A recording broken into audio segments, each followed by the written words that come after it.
धृतराष्ट्र, पांडु तथा विदुर। सत्यवती के चित्रांगद और विचित्रवीर्य नामक 2 पुत्र हुए। शांतनु का स्वर्गवास चित्रांगद और विचित्रवीर्य के बाल्यकाल में ही हो गया था, इसलिए उनका पालन पोषण भीष्म ने किया। भीष्म ने चित्रांगद के बड़े होने पर उन्हें राजगद्दी पर बिठा दिया, लेकिन कुछ ही काल में गंधर्वों से युद्ध करते हुए चित्रांगद मारा गया। इस पर भीष्म ने उनके अनुज विचित्रवीर्य को राज्य सौंप दिया। अब भीष्म को विचित्रवीर्य के विवाह की चिंता हुई। उन्हीं दिनों काशीराज की 3 कन्याओं अंबा, अंबिका और अंबालिका का स्वयंवर होने वाला था। उनके स्वयंवर में जाकर अकेले ही भीष्म ने वहां आए समस्त राजाओं को परास्त कर दिया और तीनों कन्याओं का हरण करके हस्तिनापुर ले आए।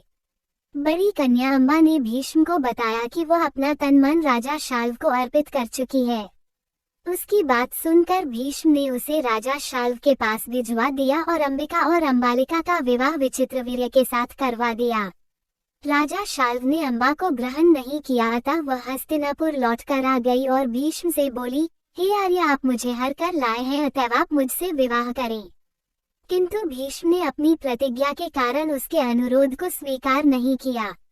अंबा रुष्ट होकर परशुराम के पास गई और उनसे अपनी व्यथा सुनाकर सहायता मांगी। परशुराम ने अंबा से कहा, हे देवी, आप चिंता न करें, मैं आपका विवाह भीष्म के साथ करवाऊंगा। परशुराम ने भीष्म को बुलावा भेजा, किंतु भीष्म उनके पास नहीं गए। इस पर क्रोधित होकर परशुराम भीष्म के पास पहुंचे और दोनों वीरों भयानक युद्ध छिड़ गया। दोनों ही अभूतपूर्व योद्धा थे, इसलिए हार जीत का फैसला नहीं हो सका। आखिर देवताओं ने हस्तक्षेप करके इस युद्ध को बंद करवा दिया। अंबा निराश होकर वन में तपस्या करने चली गई। विचित्रवीर्य अपनी दोनों रानियों के साथ भोग विलास में रत हो गई, किंतु दोनों ही रानियों से उनकी कोई संतान नहीं हुई और वे क्षय रोग से पीड़ित होकर मृत्यु को प्राप्त हो गए। अब कुल नाश होने के भय से माता सत्यवती ने एक दिन भीष्म से कहा, पुत्र, इस वंश को नष्ट होने से बचाने के लिए मेरी आज्ञा है कि तुम इन दोनों रानियों से पुत्र उत्पन्न करो। माता की बात सुनकर भीष्म ने कहा, माता, मैं अपनी प्रतिज्ञा किसी भी स्थिति में भंग नहीं कर सकता। ये सुनकर माता सत्यवती को अत्यंत दुख हुआ। अचानक उन्हें अपने पुत्र वेदव्यास का स्मरण हो आया। स्मरण करते ही वेदव्यास वहां उपस्थित हो गए। सत्यवती उन्हें देखकर बोली, हे पुत्र, तुम्हारे सभी भाई निसंतान ही स्वर्गवासी हो गए, अतः मेरे वंश को नाश होने से बचाने के लिए मैं तुम्हें आज्ञा देती हूँ कि तुम उनकी पत्नियों से संतान उत्पन्न करो। वेदव्यास उनकी आज्ञा मानकर बोले, माता, आप उन दोनों रानियों से कह दीजिए कि वे 1 वर्ष तक नियम व्रत का पालन करते रहे, तभी उनको गर्भ धारण होगा। 1 वर्ष व्यतीत हो जाने पर वेदव्यास सबसे पहले बड़ी रानी अंबिका के पास गए। अंबिका ने उनके तेज से डरकर अपने नेत्र बंद कर लिए। वेदव्यास लौटकर माता से बोले, माता, अंबिका का बड़ा तेजस्वी पुत्र होगा, किंतु नेत्र बंद करने के दोष के कारण वह अंधा होगा।